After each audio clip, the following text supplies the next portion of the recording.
Hello दोस्तों, मैं हूं प्रशांत और आज हम जो बात कर रहे हैं वो जोसा काउंसलिंग के बारे में। ठीक है, जैसा कि फर्स्ट राउंड का अलॉटमेंट हो चुका है और उसके बाद में आज जो अलॉटमेंट हुआ है वो सेकंड राउंड का अलॉटमेंट हुआ है। ठीक है, तो यहाँ पर थोड़े बहुत डाउट रहते हैं बच्चों को और मैं उसमें एक बात बताना चाह रहा था कि इस काउंसलिंग में 6 राउंड तक आपको बहुत ज़्यादा पेशेंस रखने की ज़रूरत है, क्योंकि जब तक आप पेशेंस नहीं रखोगे तो आप टेंशन होती रहेगी आपको कि मुझे कोई अलॉटमेंट नहीं हो रहा है या फिर मेरा जो अलॉटमेंट हुआ है वही सेम मुझे बार बार अलॉट हो रहा है।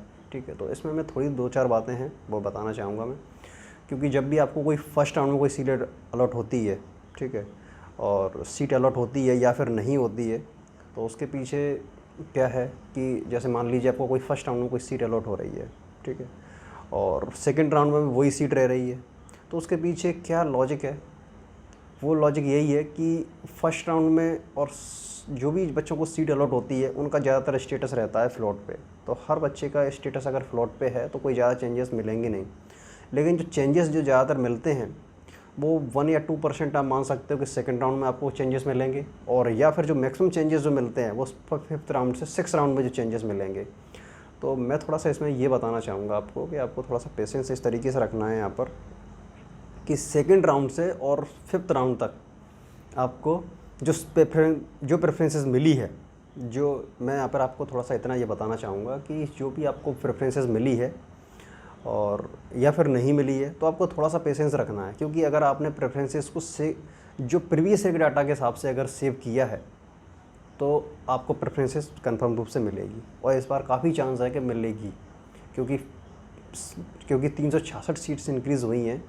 ठीक है, 366 सीट्स अगर इंक्रीज़ हुई हैं तो उनका कहीं ना कहीं आपको इम्पैक्ट दिखेगा। और जोसा काउंसलिंग में ये मैं आईआईटी की सीट्स बता रहा हूँ, टोटल सीट्स जो इंक्रीज़ हुई हैं वो 2000 के अप्रॉक्स हुई हैं। तो वो नीचे जब जाओगे आप एनआईटीज़ में जाओगे और जीएफटीआई ट्रिपल आईटीज़ तक, तो वहाँ पर आपको ये गैप मिलेगा देखने के लिए। लेकिन जो आईआईटीज़ का बता रहा हूँ मैं, 366 सीट्स इंक्रीज़ हुई हैं तो इसका भी गैप आपको देखने के लिए मिलेगा, लेकिन वो जो दिखेगा वो 6 राउंड में दिखेगा आपको।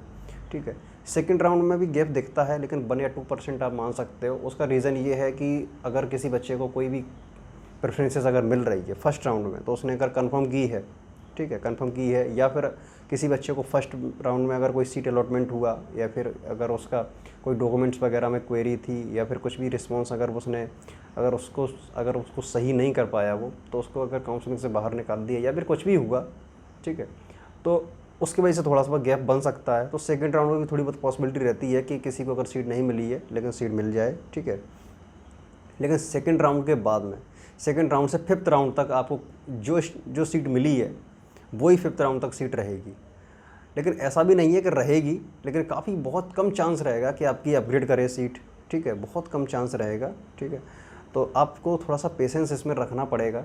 ठीक है, लेकिन जो ज़्यादा जो चेंजेस मिलेंगे आपको वो फिफ्थ राउंड से 6 राउंड में मिलेंगे, ये कंफर्म मिलेंगे। क्यों मिलेंगे, उसका पीछे एक रीज़न है, क्योंकि ज़्यादातर यहाँ पर जो बच्चे हैं वो जैक काउंसलिंग वाले भी हैं और वो बच्चे भी हैं जिन्होंने 12th के साथ में जेई एडवांस दिया है। तो 12th के साथ में जिन बच्चों ने जेई एडवांस दिया है वो थोड़ा सा कन्फ्यूज़न में है कि अगर वो एज अ ट्राई के रूप में जोसा काउंसलिंग को कर रहे हैं।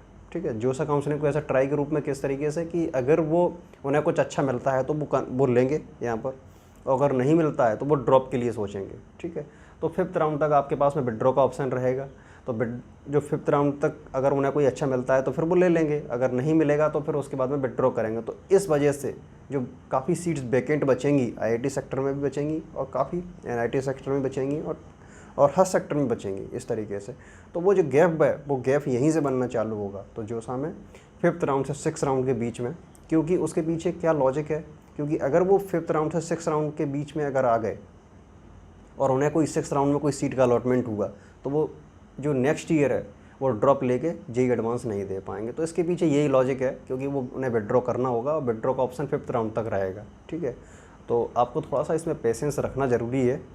और मैं अगर ये बोलूँ कि आपने अगर प्रीवियस ईयर के डाटा के हिसाब से अगर प्रेफरेंसेस सेट की हैं तो आपको कंफर्म रूप से सीट मिलेगी।